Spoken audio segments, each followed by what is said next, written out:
everything where you can soap up and you put it at the side, right? So you put that at the side, and then now after you soap up everything, you have to throw it at the water there. So you have to throw the water where you use the soap water, and then you have to go catch fresh water in at the same pond. So the same pond, whether it want to be a bucket, whether it want to be a basin, or even pot. I remember using a big pot. I don't think we did use a basin then. So me have to throw that the soap and water and go catch fresh water, clean water now, and all the cup and the plate and everything when we soap up now, I have to then rinse them in that fresh water there, right? So that was my first experience. And I believe I was about 8 years old around that time, right? 8, 9 year old, somewhere like that, eight pushing nine. All right. So here I am now washing and learning how to wash. So now I'm being conditioned to wash dishes as a boy. So here it is. Most of the time, you know that they give the girls that type of chores to do. Most girls are given that chore to wash, to cook or to wash dishes. And so here it is. I'm a boy, and I was given that. I didn't really take it good lightly to it. I didn't take it. I didn't like it. I didn't like it because guess what? We were conditioned already that the girls or the females would do that, and mommy would take the girls aside, and that's what mommy would teach the girls to do. So here it is now. I'm there washing plate and learning how to wash plate, and you know washing with one pot, right? First, you soap up thing with one, then you throw it at the water there, and you catch another pot, a clean water. All right. So good morning to those who are listening right now. All right. So a few of you out there, I want to say good morning to you all, lady, Mitch, I think Lady Michelle and the rest of you out there. All right. So let's say good morning to you all.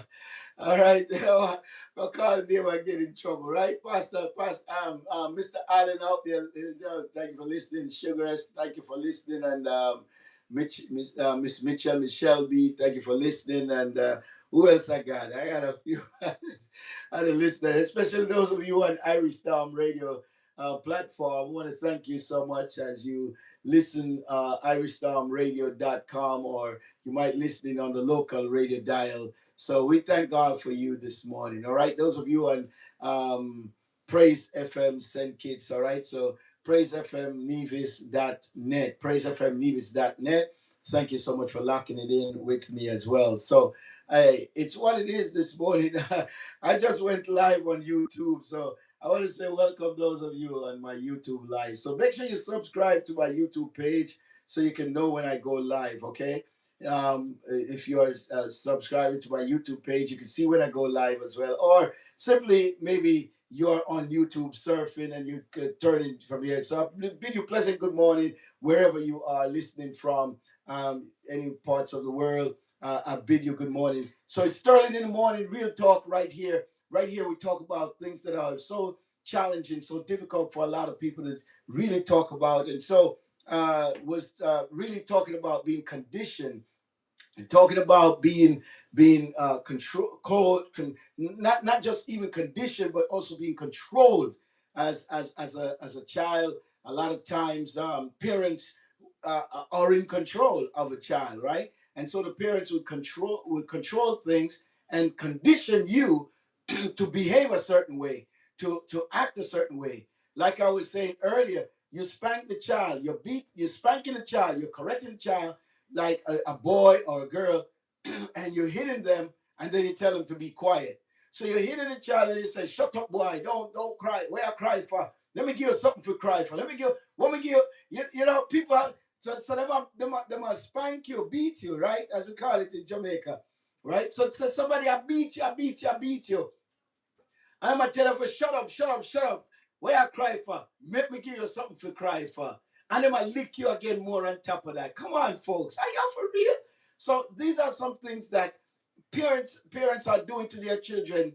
Well, right now, me here say in Jamaica it's kind of banned, or is it? It's banned in school from spanking the child. In school, you really can't really spank the child in school anymore. But I think corporal punishment is actually banned in school. Most schools banned right in America, of course.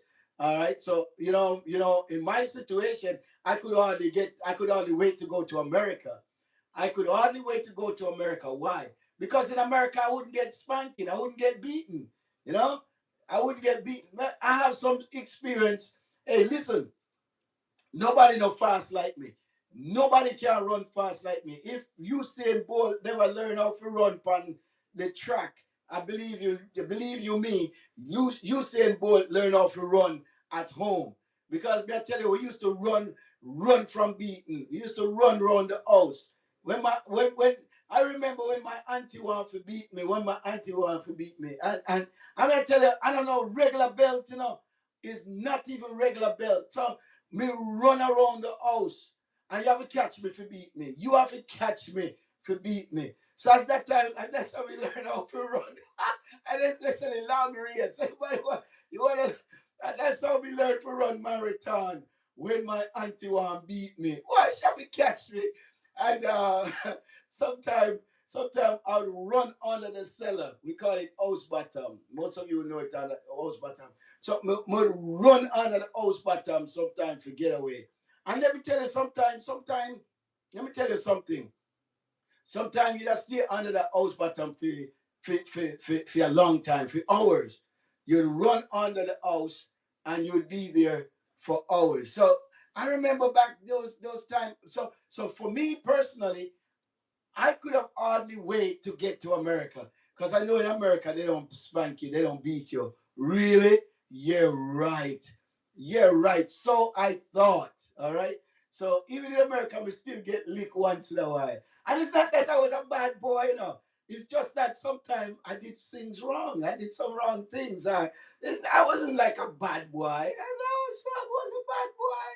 So when I get licked, so we are basically sometimes living with a mask. A lot of people live with a mask on, right? And you're conditioned to be a certain way, behave a certain way, and you are not really being your true authentic self because you are fitting in that mold.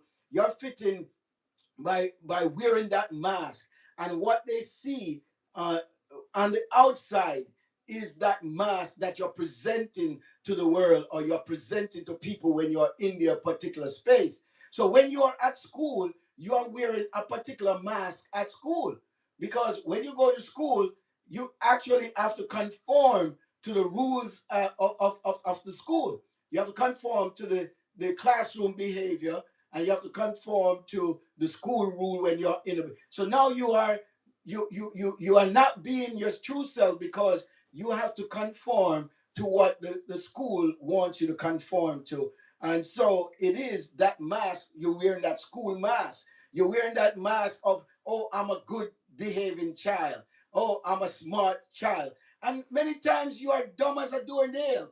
Yes, you're dumb as a doornail, but you have to present yourself as if you are a smart, or you try to hang out with the smart kids, the smart students, because you want to be smart. You want to look smart. You want to be a part of that particular group.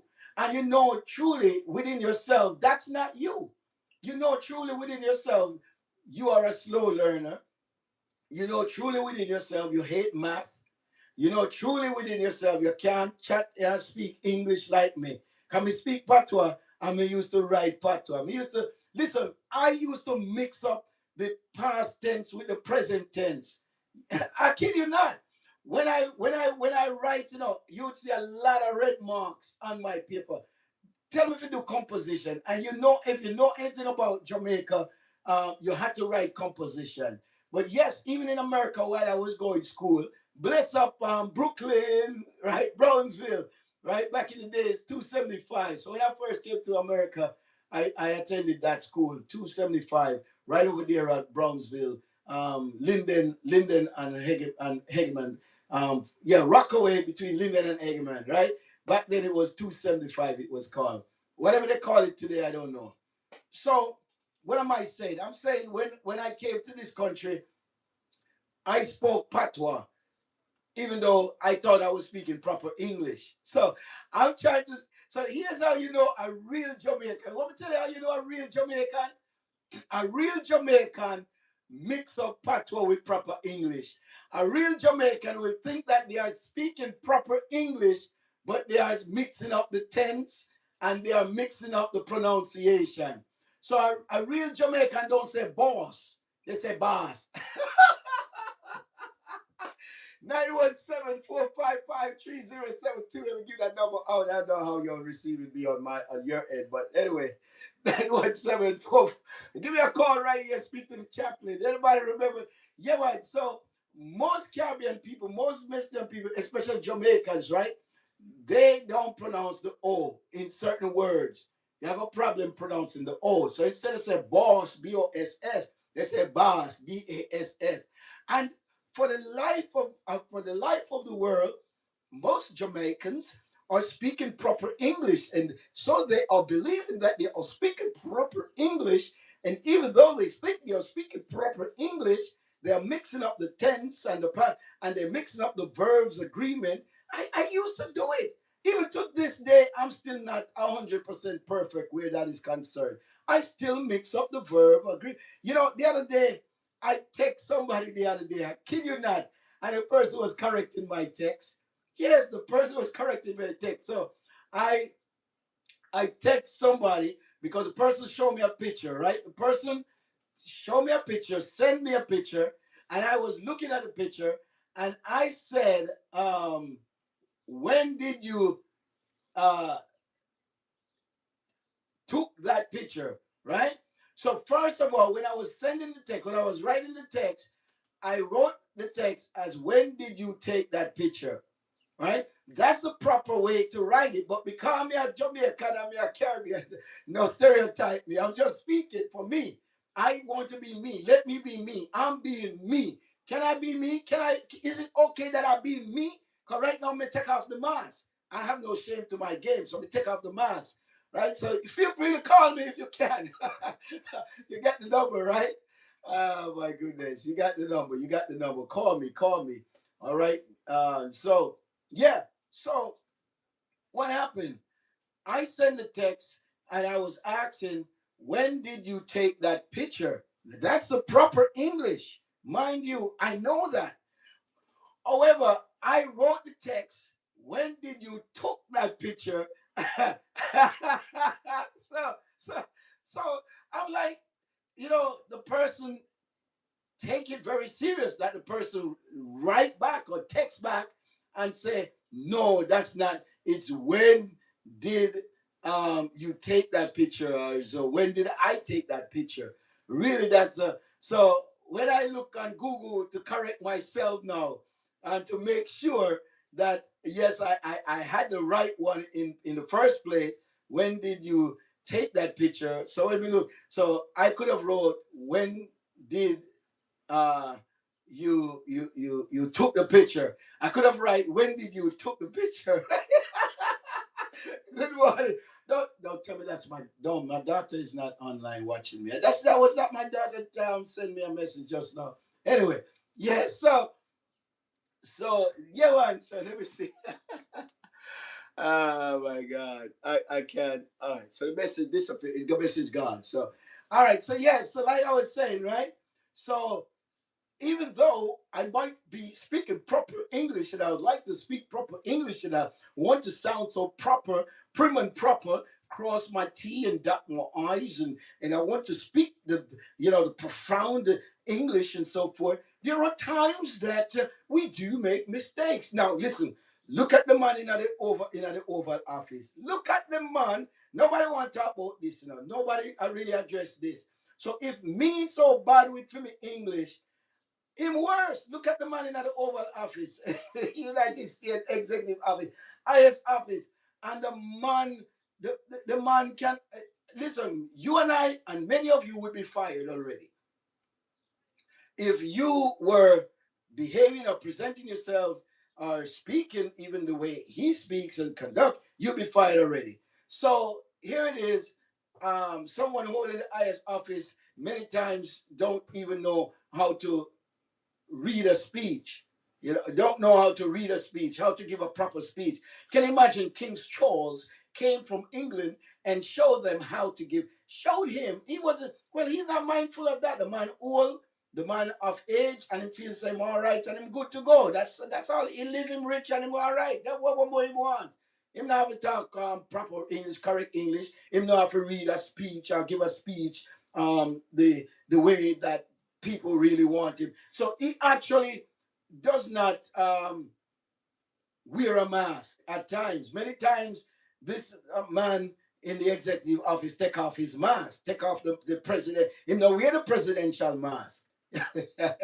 So he just try to be his authentic self. He presents himself the way he wants to present himself most times. Now, with that said, right?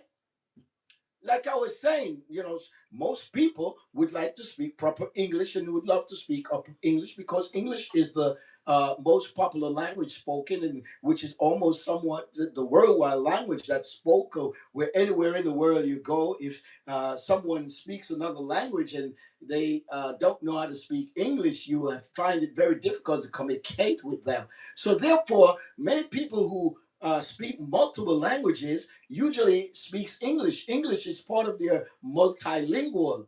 And so as they use this English properly, they sometimes speak better English than I do, especially those from Africa. Have you ever listened to an African speak proper English? They are so profound in their speaking. Not all Africans, but most Africans, right? When they speak great English, good English, and they are not originally born with the English dialect.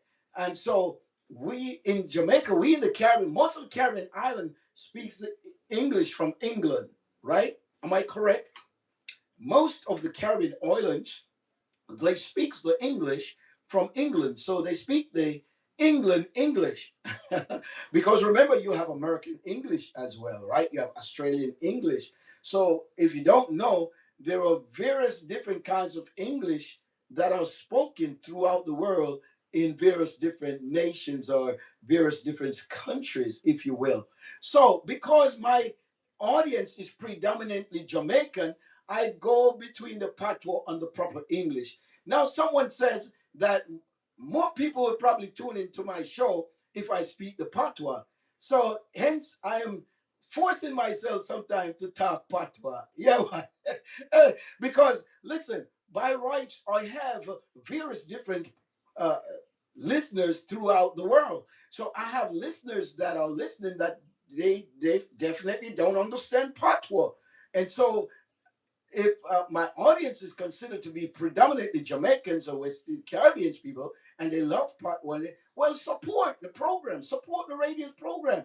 But I don't understand it. I'm not bashing it. I'm not putting anybody down. Welcome, everybody. It's Sterling in the Morning Real Talk right here. Now, if you got the number, give me a call, right? Right? The number is 917-455-3072. Some people say I speak the number too quickly, too fast. So I want to slow it down a little bit, especially for those who listen slowly. Now, because I'm on YouTube Live, I'm a little reluctant to give out the number right now because this number is going to go worldwide.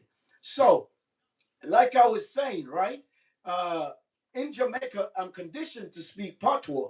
I'm conditioned to speak patois. That's my dialect. That's my childhood dialect. That's my what we call broken English dialect, so to speak. Or it's patois is broken English, and so was not. I was taught proper English in school. I was taught how to write a composition, but never really paid much attention to writing it the proper way. And so I was a slow learner when it comes to English. When it comes to writing English, that is, a slow learner. So writing English was a challenge for me up until I got to college. That's when I got good. That's when we get gooder. Yeah, that's when I get gooder when I started writing in college, I began to get A's on my papers, and I began to um, understand the verb tense agreement and so forth. And I began to understand the use of words, the use of language, the placements of word. I learned how to dissect a sentence, dissect a paragraph, break it down deductively, inductively. I learned all of these things. So when you see me sitting here, and yes, it's Dr. Sterling, yes, it's Chaplain Sterling, I might be called many different names or called by many different names. Still, yet I want to be me. Somebody allow me to be me. No, me, become me. Yeah, that was another thing too, right? Sometimes to be your true, authentic self, there are times that you speak, and sometimes you say the same word over and over. Now, not saying that.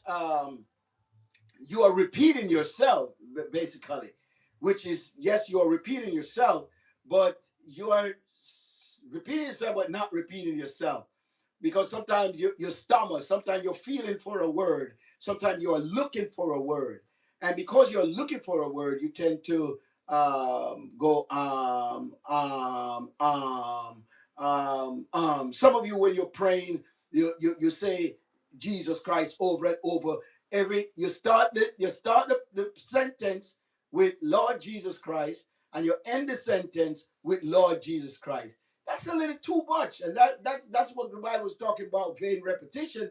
But most people do that and don't understand that they are doing repetition or vain repetition. What am I saying here? Yes, folks, a lot of us, we do wear a mask. A lot of us, we try to be who we are not, and many of times we walk around being someone else than being who we truly are or truly should be. And there are people just simply want to fit in to a particular group or a particular mold, and so they put aside who their individual is. They put aside their individualism to pick up a persona that's really not so much them. All right, let me play some more of this for you and see what we can pick up from this. Here we go. Video, we will explore the journey that Carl Jung called individuation, the process of becoming whole, of integrating all parts of yourself and finally living according to your own essence. Are you ready for this? Then let's begin. Since childhood, you learned that to be accepted, you needed to behave in certain ways. Perhaps you were taught to be polite, not to speak too loudly, not to show anger, to please others. Or maybe you learned that you had to be strong all the time, hide your weaknesses, and appear confident even when you were filled with doubts inside. Unbeknownst to you, you began to shape an identity that was not only yours, but a reflection of what the world expected of you. Carl Jung called this mask the persona. It is the face you present to the world, the version of yourself that you constructed to fit in. And don't be fooled, we all have one. If you have ever acted differently at work, at home, with friends, or even on social media, then you have already experienced the power of the persona in your life. Is it useful? Yes. Without it, we wouldn't be able to relate socially. But there is a great danger. When you completely identify with this mask, you start to forget who you really are. Think for a moment. How many times have you said or done something just to be accepted? How many times have you hidden what you really thought out of fear of judgment? How many times have you caught yourself smiling when inside you wanted to scream? This happens because at some point, the persona stopped being just a role and began to dominate your existence. You are no longer an authentic individual, but a character playing a role that you didn't even consciously choose. And here lies the problem. The persona cannot sustain your soul. It can bring acceptance, but not fulfillment. It can guarantee compliments, but not genuine happiness. In the long run, Living solely through the persona leads to an empty life where you feel that something essential is missing, but you can't identify what it is. And worse still, the more you cling to this mask, the further you drift from your true essence. But if the persona is not your true self, then who are you really? To answer this question, we need to look at the other side of the coin, at the part of you that has been repressed and pushed into the unconscious. Jung called this the shadow, and this is where the true quest for your true self begins. All right, so there you have it. As we continue to explore right here on Sterling in the Morning Real Talk. So I appreciate you being here. Thank you for locking in with me this morning. Those of you on Irish Storm, those of you on Facebook Live with me, thank you for locking it in. All right, those of you on Praise FM, thank you for locking it in. Sterling B Worldwide, thank you for locking in this morning. So those of you who are listening on various different platforms as we simultaneously broadcast on these various platform, TuneIn Radio, iTunes, all right, iHeartRadio. Make sure you download the app. Like I said, you want to go to Sterling B Worldwide on your app. You want to go to Irish Storm Radio on your app and download the app. Okay, get the app so you can travel with it wherever, so you can listen wherever you are in this world, right? So we have this app, the radio app. We are on Alexa. Just simply say to Alexa, enable or Alexa play. All right. And that's all you got to do if you got Alexa. So thank you for listening to the program on your Alexa. And those of you who are driving, you might be in your car and you're listening on your car's radio. You know, each morning that I go to work, I listen on iHeartRadio from my car. So I'll have my phone with me, but in my car, the phone project on the screen, or the phone, what's the right word for that, right? So the car actually car system have its own Wi-Fi, and so when I'm in the car, the system picks up whatever is on my phone. And iHeartRadio is it, I just click on that in the phone, in the car. So while I'm driving, I click on iHeartRadio, and I search for Sterling B Worldwide, and I lock it in on that platform there. So each time I'm in the car, I can listen to the radio station while I'm driving and going. And so I encourage you. You can do the same, especially for those who have the newer cars and you're driving long distance or even short distance. So we have what is called a Reggae Thursdays, and we have um, Jazzy Friday. So on Thursday we'll play gospel reggae, and then on Friday we'll play jazz music, okay? And we'll play Christian jazz music. And I have some other genre of jazz music that I play on that platform. Great jazz music all day on Fridays. So it's Jazzy Friday and it's Gospel Reggae Thursday. All right, and you can find that on your Google search. So go to Google search and simply type in Sterling B Worldwide, and it will pop up all the various platforms that I'm broadcasting on. So, all right, back to the subject at hand. Cole, we got to talk more about the shadow. Yes, yeah, that shadow. Yeah, okay. So there are times that you there everybody cracking up, everybody laughing. Oh, the joke, whether the joke is on you, whether the joke is not on you, deep down within, you're just dying, bursting with tears. You're mad, you're vexed, you're agitated, you're just frustrated, and everybody else will laugh. And here you are, you gotta put on that front, you gotta laugh like you gotta laugh like you're part of, like you're with them. So you're laughing like you're with them, but deep down within you're not with them. You know what I'm saying? And so we find ourselves in that condition a lot of times. Now, let alone, yes, we're talking about, I'm speaking to prolifically a Christian audience and a non-Christian audience. So realistically, when a lot of people goes to church, uh, back in the days, everybody stands. If the pastor didn't say stand and the majority of people in the church stand, you stand up. Now today, you have a lot more people refusing to stand.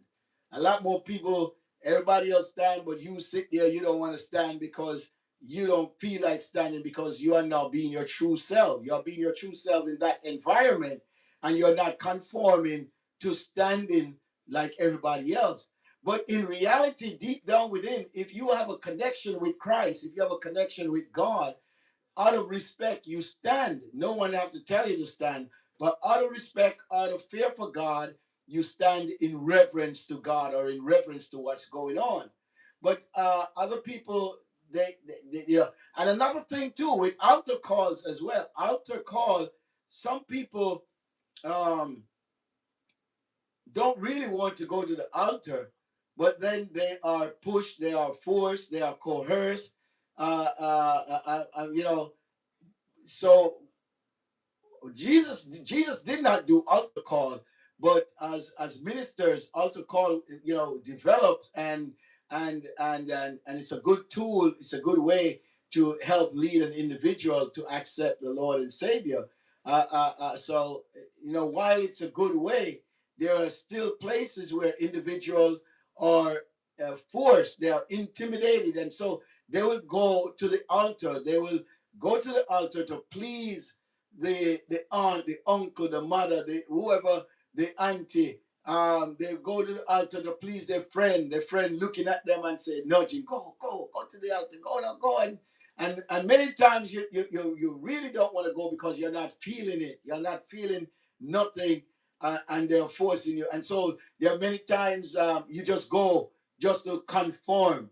And then there are many of you out there that you say you're just going with the flow. That's really when you're wearing a shadow also, like, well, I'm just going with the flow. I'm just going along with everybody. I'm jumping on the bandwagon. I'm falling on the bandwagon. All right. So here I'm bringing out these things. Why? Because it's important for you to connect with yourself. It's important for you to be you. It's important for you to be your authentic self and stop being fake. You know, I say this, right? Here's a little nugget. Here's a little nugget. Many people are so good at being fake that they forget how to be real. Ooh, yeah. There's so many people, and especially Christians, and not bashing Christians, not putting down Christians, but a lot of people that call themselves Christian, they specializes in being fake. They are so good at being fake that they forget how to be real. Oh, okay. Let me not go there now. They forgot how to be.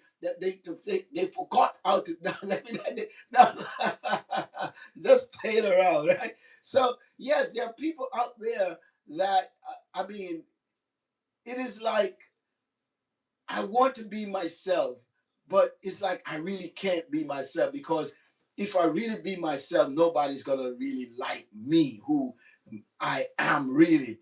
So I got to fit in. I got to do what everybody else is doing so that I can be accepted, so that I can be approved. And many times that we put on this shadow, we put on this mask, we put on this face, we put on this persona, we put on this you know, like there's a guy out there. There's a guy out there, they call him Girly. Yeah. Some of the people know about Girly. You ever talk about Girly? They talk about Girly, right? Lassell, right? So he has characters that he goes into, and he actually go into these characters. So if he's playing a female character, he actually embedded himself in this female character. And why? Why? Oh Lord, I hope I won't get myself in any problem. But all right, I know why. I know why. Okay, he embedded himself in this character, but this character is a mask for who he really is. Then he plays another character, preacher. He plays a character as a preacher. So when he goes into that character as a preacher, he is now behaving a certain way and he's able to say certain things because he's in a comedy character of a preacher. Are you getting what I'm so when he is not in the character of a preacher, the things that he says are the things that he shares with the public as the character of a preacher. When he's not when he's not that dressed that way, but when he's in his natural self, he can't say those things. He would not dare say those things because he feels that people will judge him, criticize him, and he get it. So when he's in character of a preacher, he brings out certain things that he experiences in church. Um, all right. So hopefully, I'm not losing my audience now by talking about these things here, but this is the reality. And then he has another character that he plays, Mr. Handsome. So because I can't say he's not handsome, but he played that character, Mr. Handsome. But the way he dresses as Mr. Handsome, um, he doesn't dress up handsomely, right? So he dressed he dressed nice and dressed in the character of Mr. Handsome, but he put that slick here, he put that teeth in where one teeth black or a couple no teeth, but he present himself as a Mr. Handsome and he behaved in that character, and these are masks that he puts on in order to to bring out certain issues or to bring out certain situation or to bring out certain experiences that he has internalized or that he has internally. I kid you not, this is real. I know you don't have to agree with me, that's okay, but this is the reality. Okay, so when ministers are on the pulpit, they put on a mask. They put on a minister because a lot of ministers in the pulpit, they telling you not to do certain things, but after the message done, they are doing these things. So I'm not here to bash, and I'm not putting on. I'm just having a real conversation here, real talk, being myself, revealing to you, uh, bringing to light a lot of things that a lot of people would shun away from, ashamed to talk about, and really don't bring to the forefront. So a lot of ministers, when they go on the pulpit, they put on this ministerial robe. They go into character, and many times they preach not what they live, but they preach what they read. Oh Lord, help me now. Help me now. Quote unquote, I'm a preacher too, but I keep it real. So I'm not saying I used to put on a mask. I used to wear a mask as a preacher. But I know better now because I have been exposed to certain information. I've been exposed to how to actually be my true self. And hence when I come on the radio, I let y'all know. I said, yo, allow me to be myself. Allow me to be me. Okay, I'm not here to be no Dr. Sterling or to be no even though right now Sterling in the morning real talk speak with the chaplain. I would love to be in the chat. I'd love to speak with you as a chaplain. So what am I saying? I'm saying that it's not simply like what you see is what you get. It's just that I want to be authentically me. And I want to speak about the things that not only I have experienced, but things that I know other people are experiencing and they are not able to give a voice because they might be shy. They might be they might not sure, they don't have that confidence to bring it out and to talk about it. So I'm talking about it now. Okay. Now, a lot of you have children that you raise and you try to condition them and you try to grow them up in the right way, only to find out when they become of age. Some of them have been practicing things behind closed doors. Yes, some of them have been practicing things behind closed door, and you never thought that your child was this or your child was that or your child was practicing this until your child become of age and it's. But sometimes there are signs there. Sometimes the individual wants to be their true self, but for fear, they keep it on the wraps. What am I talking about? I'm talking about a child that might be um what I should say, heading towards homosexuality, heading towards um lesbianism, right? So your child will bury these things at times, but when you are not around, that type of tendency will come out amongst their other friends who are that way and so forth. And hence you are raising your child as a heterosexual, only later on to find out they are coming to you and tell you that they are homosexual and they've been like this for a long time, and you're like, you shock and so forth. So we're not really getting into. I'm just bringing that out that there are people in churches, ministers, and all of these. They are sitting on the pulpit, fake preachers, fake ministers, fake clergies. Yes, they're fake. They pretend, and most of the time they're only there to get your money. Most of the time they pretend, and they can't even preach a good sermon, much less say a good prayer. But a lot of people gravitate to them, run after them because they have certain kind of influence. They have certain aura about them, certain presence where they draw people. People are attracted to ungodliness.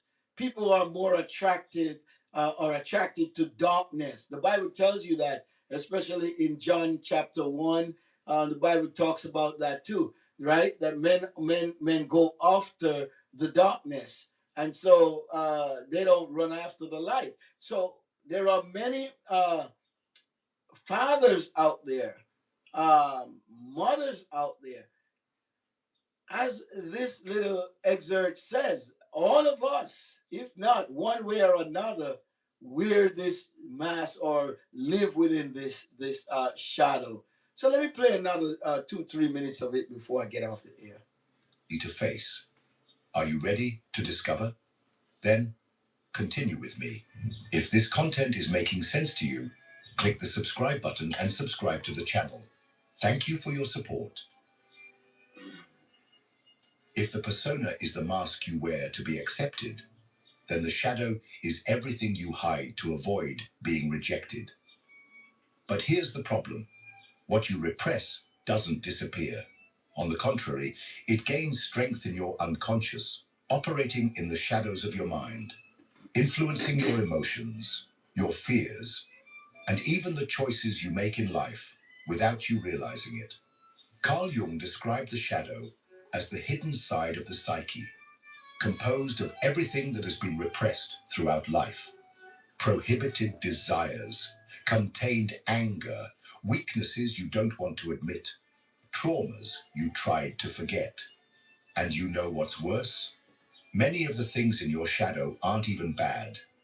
They are just parts of you that, at some point, someone said were unacceptable.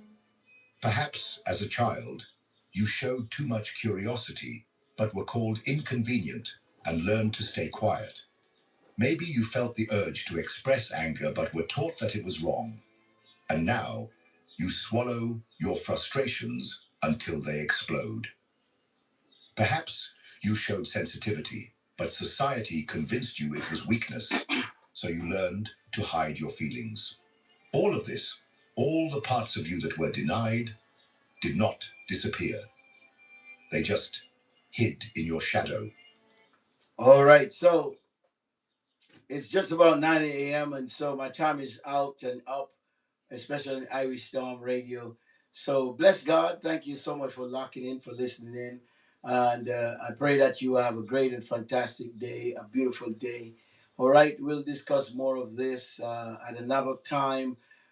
Here it is that, there are times that you don't understand why you're frustrated. It's because there's something deeply buried within you and you're not able to recognize it. And that's why I'm offering my assistance. I'm offering my help. I'm offering myself to minister to you. 917-455-3072. All right. I want you to lock that number in and call me call me 917-455-3072. God is a refuge and strength.